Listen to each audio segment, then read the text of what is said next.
नमस्कार दोस्तों, स्वागत है आप सभी का आपके अपने YouTube चैनल हिंदी गुरुकुल में। जहां मैंने शुरू की है आप सभी के लिए हिंदी व्याकरण की एक ऐसी श्रृंखला जिसमें न केवल आपके हिंदी व्याकरण संबंधी सभी संदेह का निवारण किया जाएगा, अपितु आपके ज्ञान में वृद्धि भी होगी। तो चलिए बढ़ते हैं हमारे आज के विषय की ओर। आज का हमारा विषय है वर्ण विन्यास उच्चारण भाग 3। भाग 1 और भाग 2 में हमने हमारे हिंदी भाषा के वर्ण, वर्णमाला, वर्णों के वेद, स्वर और व्यंजन के भेद और उनके उच्चारण स्थान को पढ़ा था। शेष बचे हुए विषय को हम आज की इस वीडियो में पूरा करेंगे। आज का हमारा उप विषय है र के विभिन्न प्रकार। हिंदी व्याकरण में र के प्रयोग और प्रकार। प्रस्तुत करता आपका अपना YouTube चैनल हिंदी गुरुकुल। आज हम पढ़ेंगे हिंदी भाषा में आपका र के प्रकार और उसका प्रयोग, किस किस तरह से आप उसका प्रयोग कर रहे हैं और उसके कितने प्रकार हैं, यानी कि उसके कितने वेद हैं। चलिए शुरू करते हैं। सबसे पहले हम करेंगे परिचय से।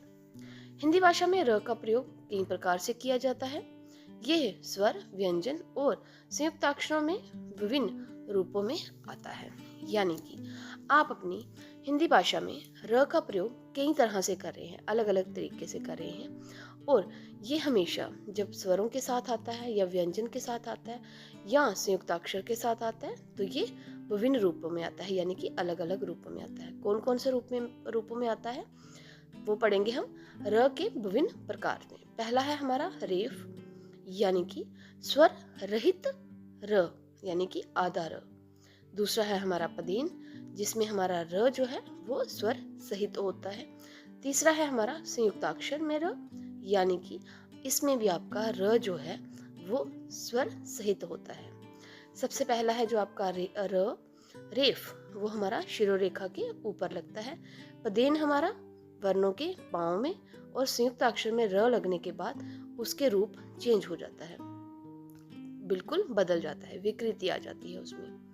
तो चलिए पढ़ते हैं। सबसे पहले हम शुरू करेंगे रेफ से। रेफ क्या है? जब र किसी अक्षर के ऊपर आता है उसे रेफ कहते हैं, यानी कि जब र हमारा किसी वर्ण के ऊपर आता है तो उसे हम रेफ कहते हैं। कौन कौन सा है वो? उदाहरण के लिए जैसे करम, धर्म, घरम। इसमें र का उच्चारण पहले होता है लेकिन लिखा वो बाद में जाता है। इसमें क्या है, जब आप इसका उच्चारण करेंगे तो र की ध्वनि जो है वो पहले आएगी, लेकिन लिखा वो अपने से आगे वाले व्यंजन वर्ण के सर के ऊपर लिखा जाएगा। र जब हलंत अर्थात स्वर रहित होता है तो उसके नीचे हल निशान नहीं लगता। ऐसी स्थिति में रेफ बनकर अगले व्यंजन के सर पर लग जाता है। उदाहरण के लिए पर्व, धर्म आदि। जब हमारा र, अब ऐसे ही मैंने कुछ आपके लिए शब्द रखे हैं जिसमें मैंने आपके र को स्वर रहित रखा है और फिर उसको शुद्ध रूप में लिख के बताया है। जैसे पहला है आपका करम, क र म। इसमें जो आपका र है वो स्वर रहित है, यानी कि वो आधा है, इसलिए वो अपने से आगे वाले वर्ण के सर के ऊपर, यानी कि शिरोरेखा के ऊपर जाके लग गया हुआ और इसका रूप जो है वो भी परिवर्तित हो गया। वैसे ही हमारे अन्य शब्द लिखे हैं मैंने। आप इन शब्दों को बार बार लिख के अपने इस र संबंधी जितने भी संदेह हैं उनको दूर कर सकते हैं।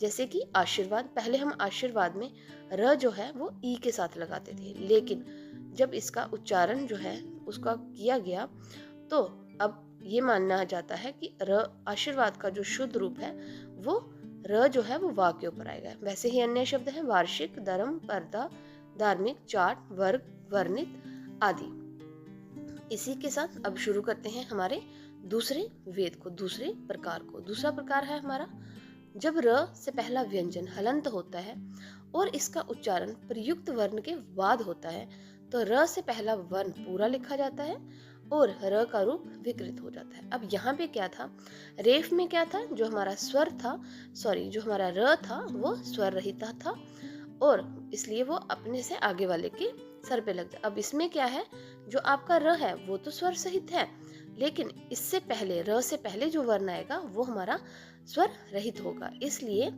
उसे र के र जो हमारा उससे पहला वर्ण होगा उसको पूरा लिखा जाएगा और र जो है वो अपना रूप जो है वो परिवर्तित कर लेगा। जैसे कि नीचे देखिए, सबसे पहले जो खड़ी पाई वाले हमारे शब्द होंगे यानी कि जिनके साथ खड़ी पाई आएगी, उनके साथ र जो है वो तिरछा, र उनका उनका जो रूप है वो पूरा हो जाएगा और र जो है वो तिरछा करके लगेगा।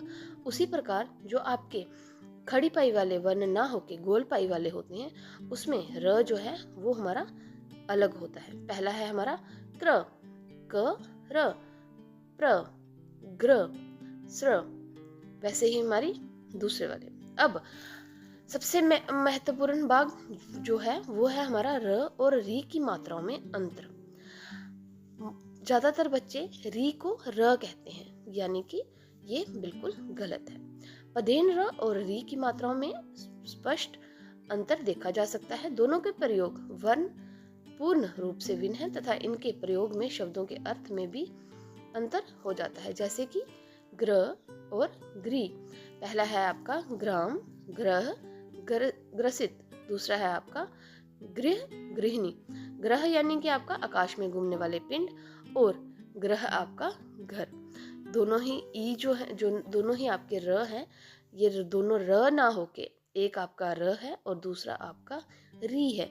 इनकी मात्राओं और इनके उच्चारण में दोनों में ही काफी अंतर होता है और इसी अंतर को आपको समझ के इनका ये आप तभी समझ पाएंगे जब आप इनको लिखते समय इनका उच्चारण करेंगे।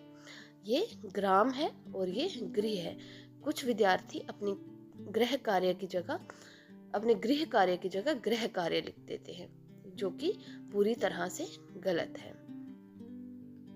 तो चलिए बढ़ते हैं हमारे अगले भाग की तरफ। अब हमारा अगला भाग जो है वो इस विषय को हम यहीं पे समाप्त करेंगे। मैं आपको एक निष्कर्ष दूंगी, उसके बाद मैं हमारे विषय को यहीं पे समाप्त करूंगी और आशा करूंगी कि आप मेरी वीडियो के साथ वैसे ही बने रहें। निष्कर्ष है हमारा, र का प्रयोग हिंदी भाषा में कई रूपों में किया जाता है। रेफ और पदेन प्रयोग इसके प्रमुख प्रकार है। सही उच्चारण और लेखन से भाषा जो है वो आपकी बहुत अधिक प्रभावशाली बनेगी। जब तक आप अपनी वर्णों का, अपने शब्दों का सही उच्चारण नहीं करेंगे, आपकी भाषा जो है वो प्रभावशाली नहीं बनेगी। इसी के साथ मैं अपनी इस वीडियो को यहीं पे समाप्त करती हूँ। आप सभी का बहुत बहुत धन्यवाद जो आपने मुझे ये सहयोग दिया और आप सभी से निवेदन है कि आप सभी मेरी वीडियो को लाइक करें, सब्सक्राइब करें और ज़्यादा से ज़्यादा शेयर करें। तो मिलते हैं हमारी अगली वीडियो में। धन्यवाद।